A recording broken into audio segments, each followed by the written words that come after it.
You know, I am a believer in knowing what you're doing when you apply for a job. And I think that if I were to seriously consider running on a national ticket, I would essentially have to start now before having served a day in the Senate. Now, there's some people who might be comfortable doing that, but I'm not one of those people. But as the world would soon learn, Barack Obama didn't care that he had little experience. He had his eyes set on the White House from the beginning.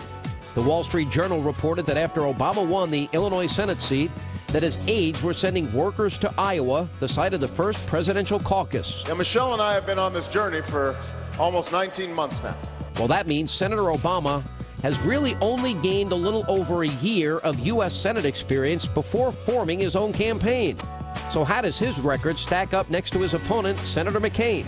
Senator John McCain has served 22 years in the U.S. Senate, Senator Obama just 4. John McCain has sponsored 473 bills, of which 30 have been enacted. Senator Obama has sponsored 121 bills, of which only 3 were successfully enacted. Senator McCain is a decorated war veteran serving in the U.S. Navy for 23 years, and we all know he was a prisoner of war for 5.5 years after he was shot down while on a mission over Hanoi. Senator Obama has never served a day in the armed forces. Look, I have said that Senator McCain will bring a lifetime of experience to the campaign, and Senator Obama will bring a speech that he gave in 2002. Senator McCain has a record. Senator Obama just has a lofty dream of, quote, change. Even Barack Obama's own running mate questions his experience. Senator Biden, you were asked, is he ready? You said, I think he can be ready, but right now I don't believe he is. The presidency is not something that lends itself to on-the-job training. I think that I stand by the statement. In fact, Senator Joe Biden said that in the past, he thinks that Senator McCain is a better man for the job. I would be honored to run with or against John McCain because I think the country would be better off. So what experience does Barack Obama have that qualifies him to be the leader of the free world? 3 years as a, quote, community organizer, whatever that means. 8 years in the Illinois State Senate, where at the very best we can say he was, quote, present. 1 keynote address at the Democratic Convention.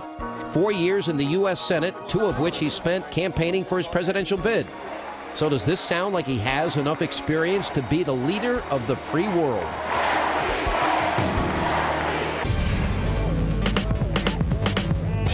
Live and at large. With just 9 days until an electrifying election, the gloves are off. And here comes the commie card. He has the most liberal voting record in the United States Senate. Thank you, Illinois! Even more liberal than Bernie Sanders, who used to be a socialist. Joe Biden calls higher taxes patriotic. Barack Obama calls it spreading the wealth. Thank you! It sounded like socialism. Senator McCain and Sarah Palin called me socialistic.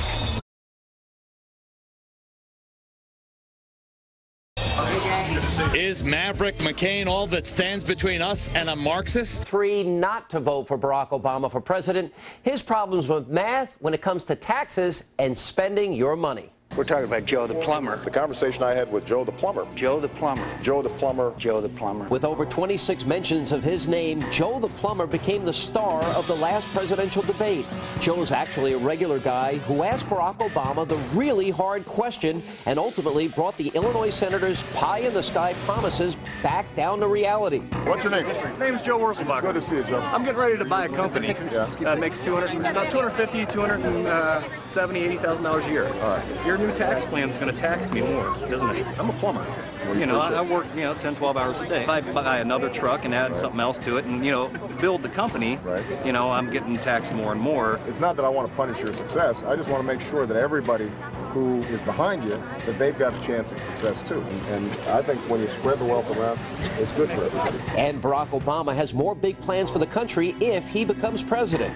He also wants to spend $65 billion a year on a new health care plan, $15 billion in green energy spending, $85 billion in tax cuts and credit, $25 billion a year in foreign aid, and $18 billion a year on education. The senator's long list of expensive ideas totals nearly $1 trillion in spending. So how is he planning to pay for all of this? Obama says one way is to raise taxes on the highest earners and give tax breaks to the lowest.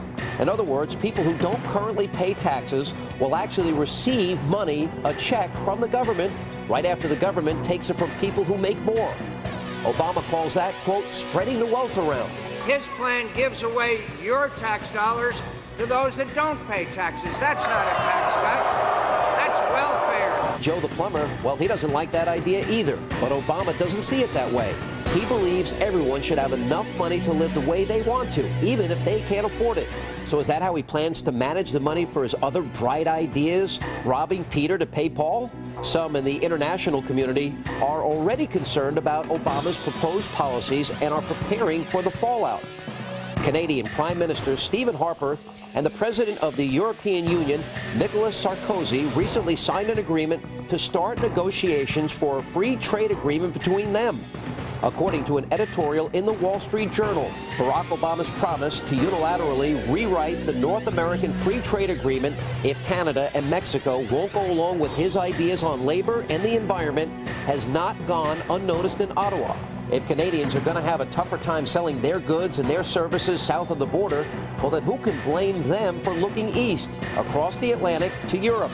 So Obama wants to energize our economy by scaring off other nations from doing business with the U.S. and giving hardworking Americans no incentive to do better for themselves. Canada's nervous, the EU is wary, and Joe the plumber, well, he's not happy.